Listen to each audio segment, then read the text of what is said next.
This is Linda Thielfoldt. Today I want you to think outside of the quilt box. I have another long arm lifeline for you, and that is things you can do on your Gammill that aren't necessarily quilts. You may notice that I'm wearing a quilted jacket. This one I made a couple of years ago, and it's made out of Dupioni silk. I quilted some motifs along the front, filled in with some background quilting, added a few beads.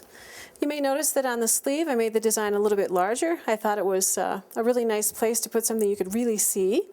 And as you look on the back, I just carried the same theme throughout the whole jacket. This was a lot of fun to make and even more fun to wear. I have a whole bunch of things I want to share with you today, so I'm just going to move around to the back of the machine and we're going to get to some show and tell. This is another jacket that I made. This one just has a variety of background techniques that I used on each of the individual pattern pieces on the jacket. It's a lot of fun, a little more casual than the one I'm wearing. Something for you to think about. Matching purse to go with that. I just used the same fabric and the same techniques on this, and I have a cute little bag that I can wear as a complete ensemble. Moving on to some more wearables, down in front I've got a darling little pink vest. People know me for my feathers, so I thought what better way than putting them right front and center with highly contrasting thread. So it's not a quilt, but just as much fun as when you put feathers on a quilt. Next up, I've got some bags to share with you beyond this one we just discussed. This little pink one matches a jacket that I made just with some leftover fabric. Again, just using the same techniques you would use when you're quilting a quilt, but thinking a little bit outside of the box with what you can do with that fabric. It's not always about quilting. Okay, I thought, you know, I travel to all these quilt shows. How perfect would it be that I had some quilted luggage? So I made a duffel bag.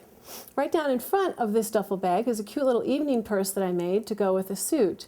Again, just some simple feathers, some stippling in the background, a little embellishment, some beads, and you've got a darling bag that no one else will have. Another tote bag, again, just using some coordinating fabrics. Interesting cute little pockets, just some simple background, you know, overall type designs, and a very functional bag that can take you to a quilt show or any trip you may go on. I've got a notepad holder.